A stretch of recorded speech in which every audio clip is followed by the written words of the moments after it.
नमस्कार प्रिय दर्शकों, एक बार फिर स्वागत है आपका हमारे नए वीडियो में। प्रिय दर्शकों, आज फिर हम नया वीडियो नई जानकारी लेकर हाजिर हुए हैं। प्रिय दर्शकों, आज का ये वीडियो बहुत ही खास और मोटिवेशनल होने वाला है। प्रिय दर्शकों, आज का जो हमारा प्रसंग है, आज की जो हमारी कहानी है, वो भगवान शंकर और एक आलसी ब्राह्मण की कहानी है। प्रिय दर्शकों, कहानी बहुत ही मोटिवेशनल है, बड़ी ज्ञानवर्धक है, इसलिए कहानी को एंड तक जरूर देखिएगा। दर्शकों, एक गांव में एक किशोरी लाल नाम का एक आलसी ब्राह्मण रहता था। वह अपनी पत्नी कलावती के साथ अपने गांव में ही रहता था। दर्शकों, किशोरी लाल आलसी तो था ही, पर वो भगवान शंकर का परम भक्त था। वह सुबह शाम शंकर भगवान की पूजा करता और उनका नाम जपता रहता था। किशोरी लाल सुबह शाम बस यही दो काम करता और बाकी काम उसके आलसीपन के कारण सारे दिन अपने घर में ही सोया रहता था। इसी वजह से किशोरी लाल और उसकी पत्नी के बीच आए दिन अनबन बनी रहती थी। किशोरी लाल से उसकी पत्नी कहती है, सुनते हो जी, आप जल्दी से खाना खाकर खेत में चले जाओ, आज फसल काटनी है और खेत से आते समय सरसों का साग भी लेके आना है। घर में सब्जी बनाने को कुछ भी नहीं है। दर्शकों, पत्नी ऐसा बोल रही थी, पर किशोरी लाल उसकी पत्नी की बातों को नज़रअंदाज करके बिस्तर पर सो रहा था। दर्शकों, कैलाश में बैठी माँ पार्वती भगवान शंकर से कहती है, हे प्रभु, आपका ये कैसा भक्त है, ऐसा क्या कारण है? भक्ति तो करता है पर कोई काम धंधा क्यों नहीं करता? आपको इसका कोई ना कोई मार्गदर्शन करना चाहिए। दर्शकों, भगवान भोलेनाथ कहते हैं कि मैं सब देख रहा हूँ पार्वती, ये पिछले जन्म में एक आलसी गधा था, तो ये शिव मंदिर के सामने आकर सोता रहता था, और अब जब इसने मनुष्य जीव में जन्म लिया है तब भी इसका आलसी स्वभाव नहीं गया है। सही समय आने पर मैं इसे उचित शिक्षा जरूर दूंगा। दर्शकों, इधर उस आलसी ब्राह्मण की पत्नी बार बार उससे कह रही थी कि आप फिर सो गए, जल्दी उठो, अपन को फसल काटने जाना है, और खेत में फसल बहुत बड़ी बड़ी हो चुकी है, और आज अगर हमने फसल को नहीं काटा तो उसे जानवर खा जाएंगे। कि पत्नी भोलेनाथ से कह रही थी कि हे भोलेनाथ, न जाने इसका आलस्य कब खत्म होगा, मैं इससे बहुत तंग आ चुकी हूँ। दर्शकों, वह ब्राह्मण की पत्नी इतना बोलते जा रही थी, पर किशोरी लाल को इतना सा भी फर्क नहीं पड़ रहा था। वो तो कंबल ओढ़ करके मस्ती से सो रहा था। ये दर्शकों, ब्राह्मण की पत्नी कलावती चुपचाप रसोई में जाती है और एक बाल्टी में पानी लेकर आती है, और उस पानी को उस ब्राह्मण के ऊपर डाल देती है, उसके पति के ऊपर डाल देती है, और वो सारा भीग जाता है। प्रिय दर्शकों, ये देखकर किशोरी लाल बहुत गुस्सा हो जाता है और दोनों के बीच बहुत तेज कहासुनी हो जाती है। दर्शकों, गुस्से में किशोरी लाल निकलकर भोलेनाथ के मंदिर की ओर चला जाता है, और मंदिर में जाकर वह उस समय शंकर जी से कहने लगता है, हे भोलेनाथ, मैं अपनी पत्नी की रोज रोज की चिक से बहुत परेशान हो गया हूँ। मैंने आपकी भक्ति अगर श्रद्धापूर्वक की है तो मुझे एक वरदान दीजिए। ऐसा बोल करके किशोरी लाल बहुत जोर जोर से रोने लगता है। ये दर्शकों, उसके भक्ति भाव को देख करके स्वयं भोलेनाथ किशोरी लाल को दर्शन दे देते हैं। भगवान शिव कहते हैं कि हे किशोरी लाल, तुम तो मेरे परम भक्त हो और तुम्हारी भक्ति से मैं बहुत प्रसन्न हूँ, बोलो तुम्हें क्या वरदान चाहिए। दर्शकों, किशोरी लाल भगवान शंकर को देख करके पहले तो हैरान हो जाता है। शंकर जी को प्रणाम करके वह उनके सामने अपनी इच्छा प्रकट करता है। हे भगवान, मुझे ऐसी चीज़ दीजिए तो मेरी बात सुने और मेरा सारा काम कर दे। दर्श को इतना सुनकर भगवान शिव कहते हैं कि ठीक है, ये लो मेरा एक छोटा सा त्रिशूल।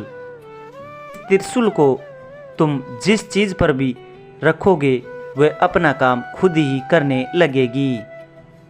सारा काम खत्म करने के बाद ही रुकेगा। हाँ, अगर तुमने काम करते हुए किसी को मना किया तो त्रिशूल हमेशा हमेशा के लिए गायब होकर वापस मेरे पास आ जाएगा। ऐसा भगवान शंकर उस ब्राह्मण से कहते हैं। ये दर्श को भगवान शंकर अपना त्रिशूल उस किशोरी लाल को देखकर वहाँ से अंतर्ध्यान हो जाते हैं। दर्श को उस त्रिशूल को पाकर किशोरी लाल बहुत खुश हो जाता है और वो मन ही मन सोचता है कि अब से उन्हें कोई भी काम नहीं करना पड़ेगा। वो त्रिशूल को लेकर घर जाता है और अपनी पत्नी को भगवान शंकर के द्वारा दिए गए वरदान के बारे में बताता है। ये दर्श को धीरे धीरे कुछ दिन गुजर जाते हैं। किशोरी लाल उस त्रिशूल को पाकर बहुत खुश हो रहा था। उसे उसी दिन से कुछ भी काम नहीं करना पड़ता था। वह किसी भी चीज़ पर उस त्रिशूल को रख देता, वह अपने आप ही काम करना शुरू कर देती थी। दर्श को ऐसे ही एक दिन किशोरी लाल को चाय पीना था। उसने चाय के बर्तन पर त्रिशूल रखा और कहा कि मुझे एक कप चाय बना दो। बोलते ही अपने आप चाय के तपेले में अपने आप दूध, चाय, चीनी डल जाती है और चाय तैयार होकर बन जाती है। इस तरह वो हर काम में शंकर भगवान के दिए हुए उस त्रिशूल से अपना काम कर लेता था। घास में पानी देना होता तो वह त्रिशूल से उस पानी देने वाले पाइप को छूकर पाइप को कहता, पाइप इस बाल्टी में पानी भरकर इन पेड़ों में डाल दो। दर्श को पाइप को ये काम बोलकर किशोरी लाल अपने घर में सोने के लिए चला जाता है। दर्श को उसके सोते ही लाइट चले जाती है और लाइट जाने के कारण पंखा बंद हो जाता है।